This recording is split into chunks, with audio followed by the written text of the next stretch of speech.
Hello dear viewers, अस्सलाम वालेकुम। आज की इस इम्पॉर्टेंट वीडियो में हम बायोस्टैटिस्टिक के यूनिट नंबर 2 को डिस्कस करेंगे, जो कि हमारे पास है ऑर्गेनाइजिंग एंड डिस्प्लेइंग डेटा। जैसे यूनिट नंबर फर्स्ट बायोस्टेट में मैंने आपको बताया था कि बायोस्टेट में हमारा काम होता है डेटा के साथ। डेटा को किस तरह कलेक्ट किया जाए, उसको किस तरह तरतीब दिया जाए, फिर उससे किस तरह नतीजा अखज़ किया जाए, फिर उस नतीजे को किस तरह यूटिलाइज किया जाए। आज की इस वीडियो में हम आपको बताएंगे organising and displaying of data, कि डेटा को किस तरह तरतीब दिया जाता है, कौन से तरीके हैं उसके थ्रू हम डेटा को तरतीब दे सकते हैं, और फिर उस डेटा को हम किस तरह डिस्प्ले करेंगे। सही है। इस यूनिट को हमने दो पार्ट्स में डिवाइड किया है। पार्ट फर्स्ट का वीडियो लेक्चर ऑलरेडी मेरे यूट्यूब चैनल पर मौजूद है, जिसमें हमने डिस्कस किया है कि डेटा को हम किस तरह ऑर्गेनाइज कर सकते हैं और फिर हम उस डेटा को किस तरह डिस्प्ले कर सकते हैं, और उसमें हमने डिफरेंट टाइप्स भी बताए हैं और फ्रीक्वेंसी टेबल को हमने डिटेल के साथ एक्सप्लेन किया है यूनिट नंबर फर्स्ट में। तो उस वीडियो का लिंक मैंने इस वीडियो के डिस्क्रिप्शन में दिया है, वहीं से जाकर आप इस यूनिट के पार्ट फर्स्ट को देख सकते हैं। आज हम एक्सप्लेन करेंगे इस यूनिट के सेकेंड पार्ट को, जिसमें हम remaining types of data organising को पढ़ेंगे। हिस्टोग्राम। हिस्टोग्राम क्या है? ये हमारे पास एक टाइप है ऑर्गेनाइजिंग ऑफ डेटा के। हिस्टोग्राम के थ्रू भी हम क्या करते हैं, हम डेटा को तरतीब देते हैं। The most common graphical representation of the frequency table जो हमारे पास है, तो वो क्या है? हिस्टोग्राम है। It is use to summarise continuous data. ये आप एमसीक्यूज के लिए याद रख लें कि ये हम कंटिन्यूस डेटा के तरतीब के लिए, समराइजेशन के लिए हम हिस्टोग्राम को यूज करते हैं। It consist of horizontal axis which depict the class interval and vertical axis which depict the frequency of the observation। इसमें हमारे पास एक क्या होते हैं? हॉरिजॉन्टल एक्सिस होता है, जिसको हम एक्स एक्सिस कहते हैं, और एक वाई एक्सिस कहते हैं। जो एक्स एक्सिस होगा वो हमें क्लास इंटरवल के बारे में बताएगा, और जो वाई एक्सिस होगा तो वो हमारे पास फ्रीक्वेंसी के बारे में बताएगा। अब क्लास इंटरवल क्या है, तो ये इस वीडियो के यूनिट के पार्ट फर्स्ट में हमने एक्सप्लेन किया है कि क्लास इंटरवल हमारे पास क्या होता है? एक इंटरवल होता है, एक रेंज होता है कि उसमें हमारे पास कितने नंबर ऑफ जो है डेटा के कितने नंबर ऑफ कंपोनेंट्स आते हैं। सही है।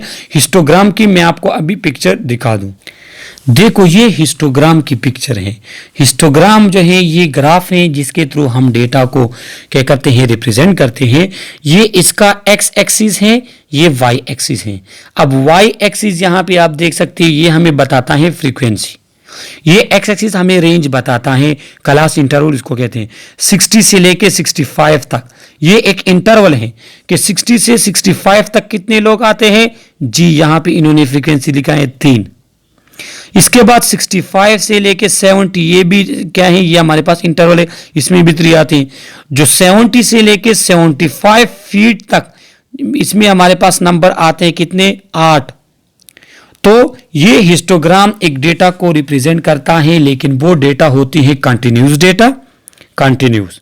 इसमें जो एक्स एक्सिस होता है वो हमें क्लास इंटरवल बताता है, और जो हमारे पास वाई एक्सिस होता है वो हमें क्या कहते हैं? फ्रीक्वेंसी बताता है। तो ये हिस्टोग्राम के बारे में आपको पता होना चाहिए। सही है।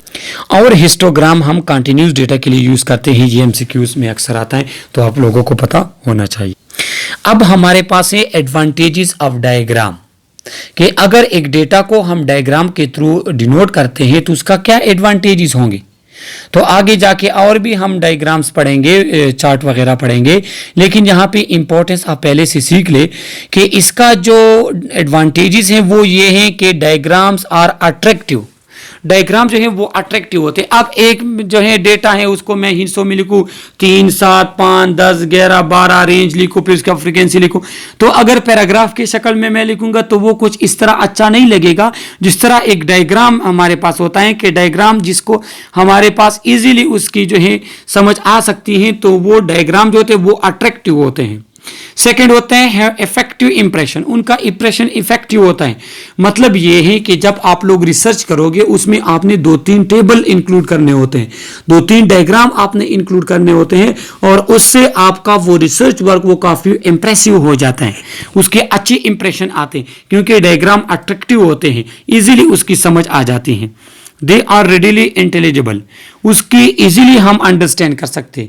देखो फ्रीक्वेंसी जिस तरह भी टेबल में आपको लोग देखा, फ्रीक्वेंसी वाई एक्सिस पे थी, क्लास इंटरवल जो है वो एक्स एक्सिस पे थे।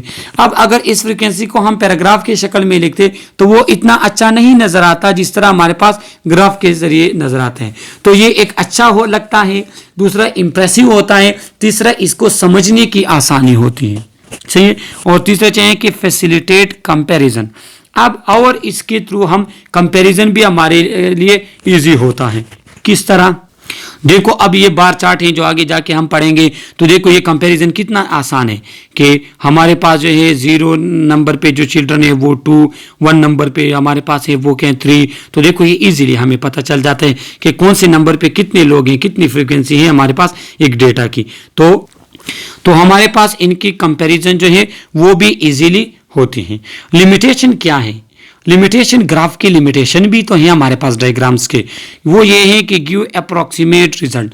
ये एक्यूरेट एग्जैक्ट 100% ट्रू रिजल्ट हमें नहीं देता, बल्कि रिजल्ट की एक अप्रोक्सीमेशन देता है।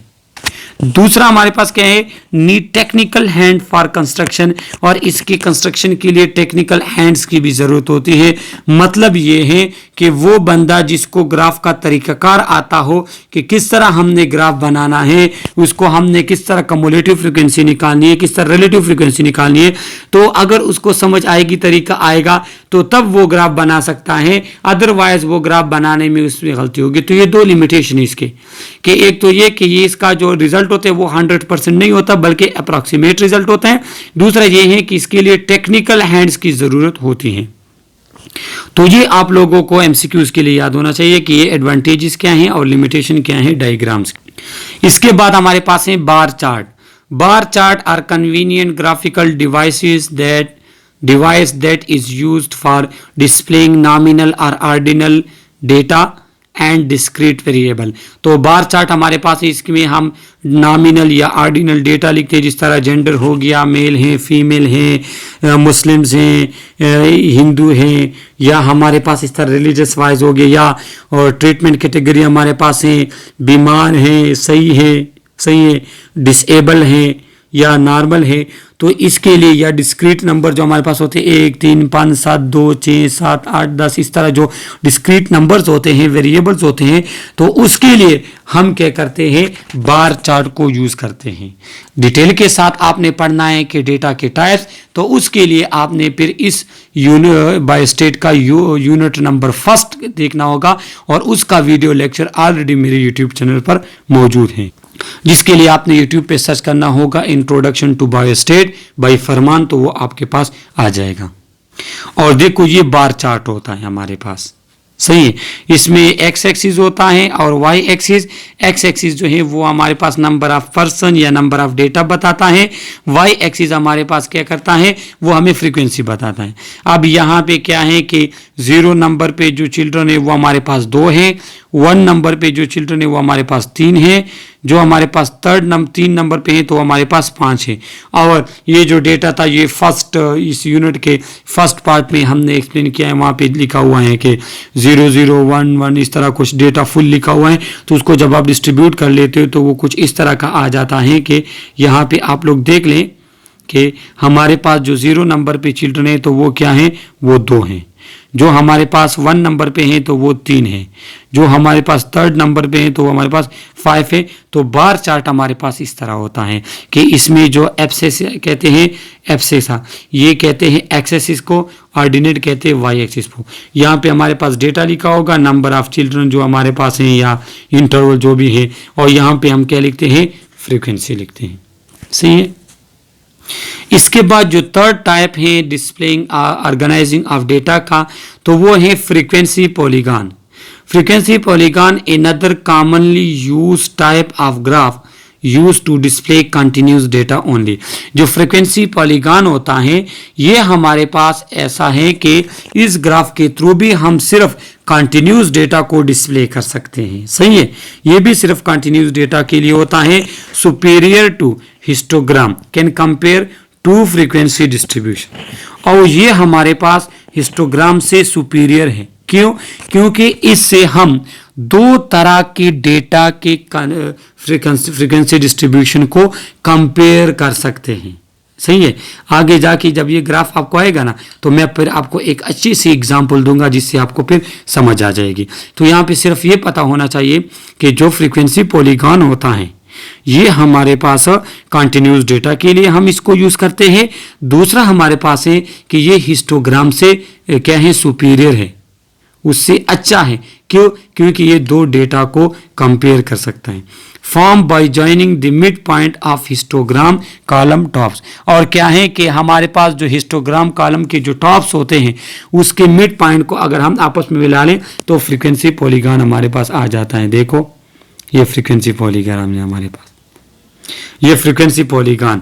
तो देखो ये 2 का मतलब क्या है कि 0 नंबर पे जो हमारे पास बच्चे हैं वो कितने हैं, वो 2 हैं। इसके बाद हमारे पास क्या है, इसके बाद हमारे पास सेकेंड इन्होंने आप लोगों को कह दिया है 1 नंबर पे जो चिल्ड्रन है वो 3 है। तो ये क्या है, ये फ्रीक्वेंसी पॉलीगॉन। अब वो लोग जो क्रिकेट देखते हैं तो वहां पे ये फ्रीक्वेंसी पॉलीगॉन अक्सर यूज होता है। वहां पे इस तरह लिखा होता है जी, ये इस तरह ये लिखा होता है, ये इस तरह ये ग्राफ बना होता है। मतलब ये है क्या है, ये जो इंडिया का ग्राफ था जी, इंडिया की टीम का ये ग्राफ था। उसके साथ यहाँ पे ग्राफ बना होता है जी पाकिस्तान का, तो पाकिस्तान का ग्राफ भी कुछ इस तरह होता है। मतलब ये है कि पाकिस्तान भी चेस कर रहा है इंडिया के रन्स को, उसकी सेकंड बैटिंग। तो ये दो हैं, एक इंडिया की टीम का परफॉर्मेंस, दूसरा पाकिस्तान की टीम का परफॉर्मेंस। तो ये क्या कर रहा है, ये दो डेटा को कंपेयर कर रहा है और यही जो है इसकी बर्तरी इसको देता है हिस्टोग्राम पे। यही जो है ये जो सेटअप है, कंपैरिजन है दो फ्रीक्वेंसी डिस्ट्रीब्यूशन का, ये क्या करता है, ये इसको वो प्रेफरेंस देता है, सुपीरियरिटी देता है फ्रीक्वेंसी पॉलीगॉन को, किस चीज पे, हिस्टोग्राम पे। तो ये फ्रीक्वेंसी पॉलीगॉन हमारे पास टेबल है, इसको हम इस तरह बनाते हैं। देखो अगर ये हमारे पास वैसे टेबल होता ना, तो देखो ये हमारे पास क्या है, यहाँ पे मैं आपको बना के दूं कि देखो ये हम इस तरह, ये 0 नंबर चिल्ड्रन है, सही है। इसके बाद हमारे पास जो 1 नंबर पे थे वो क्या थे, वो जी ये थे।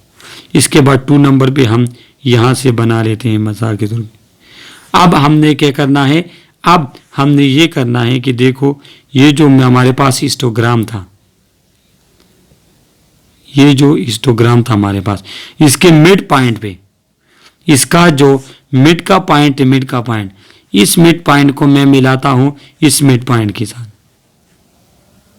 देखो इसके मिड पॉइंट को मैं इसके, तो इसके बाद यहाँ पे जो ग्राफ होगा उसके मिड पॉइंट के साथ मैं मिलाऊंगा, फिर मिड पॉइंट, फिर मिड पॉइंट, और इस तरह ये फ्रीक्वेंसी पॉलीगॉन मेरे पास बन जाएगा, सही है।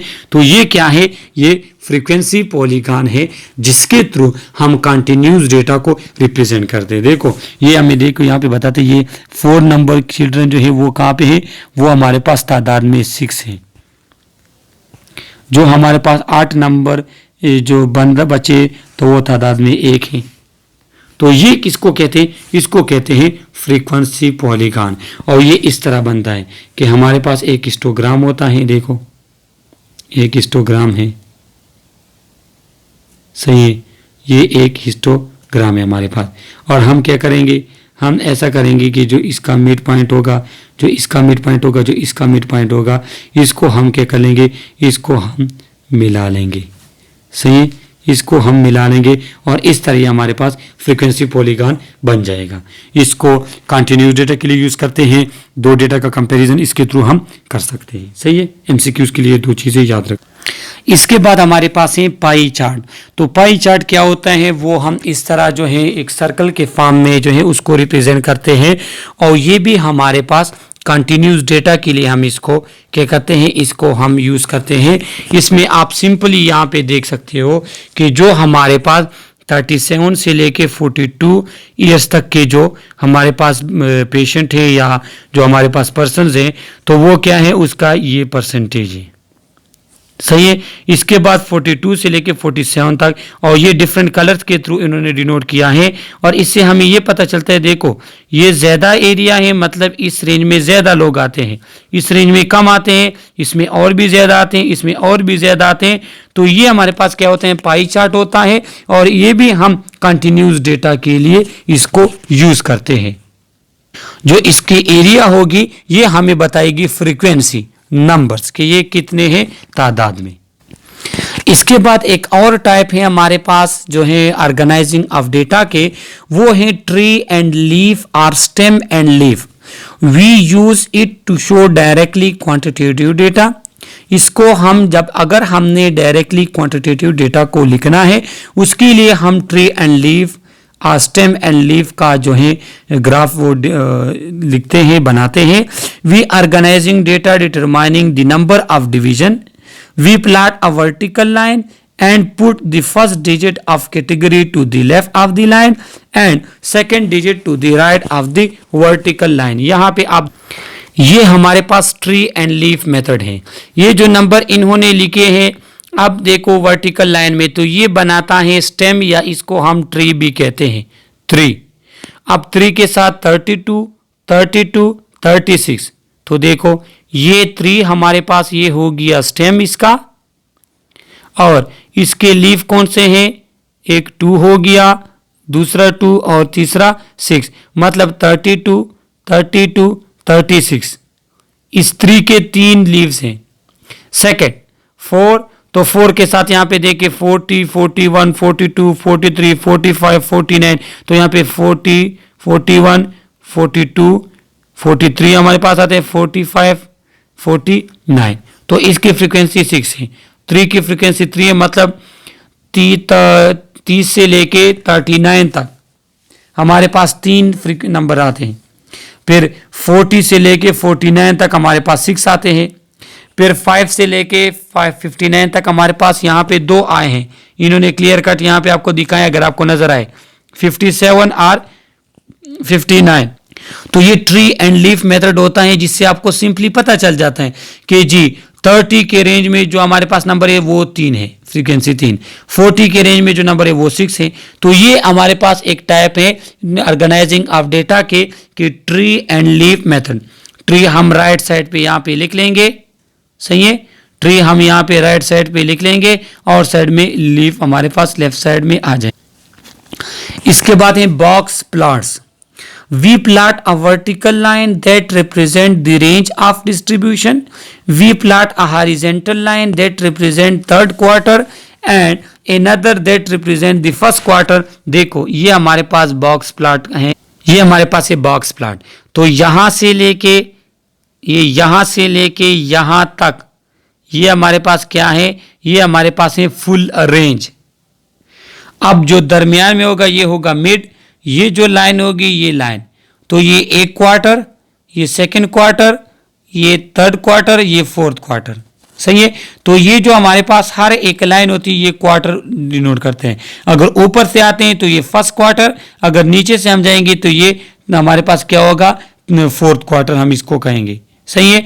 तो ये क्या होता है, ये भी एक हमारे पास टाइप है organising and displaying of data को, कि ये जो फुल लाइन है ये हमें बताता है रेंज के बारे में, और ये जो लाइन है तो ये हमें क्वार्टर के बारे में बताते हैं, फर्स्ट सेकेंड थर्ड, सही है।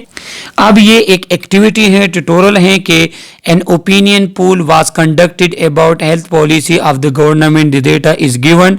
हमारे पास नीचे जो डेटा गिवन है उसमें फिर बताएंगे कि वेरिएबल्स कौन कौन से हैं, ग्राफिकल रिप्रेजेंटेशन कौन सी है, frequency of table of age, opinion, read, newspaper, ये क्या है। देखो ये जो हमारे पास है तो इसमें ये डेटा कौन सी है, इसमें ये हमारे पास क्या कहते हैं कि ये जो टेबल, ये कौन सी टेबल है, तो ये डिफरेंट क्वेश्चन है जो यहाँ पे इन्होंने किए हैं और फिर हमने इसके आंसर दिए हैं। देखो एज हमारे पास, sex male and female, socio economic status low, middle, high, low level of education, opinion scale हमारे पास स्ट्रांगली एग्री, डिस्ट्रांगली एग्री। तो ये कौन कौन से नंबर थे आर डेटा। तो इसके आंसर, एज जो है ये कंटिन्यूस डेटा। एज, अब अगर मैं आपको अपना एज बताऊं जी 22 साल, इतने महीने, इतने दिन, इतने घंटे, इतने मिनट्स, तो इशारे में बात आ जाती है। तो एज जो है वो कंटिन्यूस वेरिएबल है। इसके बाद सेक्स मेल हो गया, फीमेल हो गया, तो वो नॉमिनल है, या मेल हो गया या फीमेल हो गई, सिंपल एक फिक्स नंबर है। दूसरा सोशियो इकोनॉमिक स्टेटस, तो वो एक आर्डर होता है, एक डिग्री होती है, एक लेवल होता है, या लो हो गए या मिडिल हो गए या हाई होगा आपका सोशियो इकोनॉमिक स्टेटस, तो वो हमारे पास ऑर्डिनल वेरिएबल है। इसके बाद level of education, illiterate, primary तक पढ़े हो, सेकेंडरी तक पढ़े हो, लो लेवल है, हाई लेवल है, तो ये हमारे पास आता है ऑर्डिनल वेरिएबल, ये भी ऑर्डिनल वेरिएबल है। इसके बाद हमारे पास क्या है, ओपिनियन स्केल, एग्री हो, स्ट्रांगली एग्री हो, न्यूट्रल हो, तो ये भी ऑर्डिनल डेटा में आते हैं, जो कि हमने यूनिट नंबर फर्स्ट में एक्सप्लेन किए हैं डिटेल के साथ। बायोस्टेट के इंट्रोडक्शन टू बायोस्टेट बाय फरमान अगर आप लोग सर्च करोगे यूट्यूब पे तो वो आ जाएगी। इसके बाद रीड न्यूज़, येस और नो, आपने न्यूज़ पढ़े हैं या नहीं पढ़े, तो ये आपके पास नॉमिनल में आता है। यस और नो, मेल और फीमेल, तो ये क्या है, ये आपके नॉमिनल डेटा में आते हैं, तो ये आंसर है। तो ये हमारे पास यूनिट नंबर 2 का पार्ट सेकंड था। इसका फर्स्ट पार्ट और नर्सिंग से रिलेटेड, पैरामेडिक से रिलेटेड तमाम वीडियोस लेक्चर मेरे यूट्यूब चैनल पर मौजूद हैं। अगर आप लोगों ने हमारा चैनल सब्सक्राइब नहीं किया तो चैनल को सब्सक्राइब करें, बेल आइकन प्रेस करें, ताकि हर आने वाली वीडियो आपको मिल सके, क्योंकि लेक्चर्स के साथ हम नर्सिंग इंफॉर्मेशन, नर्सिंग जॉब्स के हवाले से भी डिफरेंट वीडियोस अपने यूट्यूब चैनल पर शेयर करते हैं। Okay, thank you.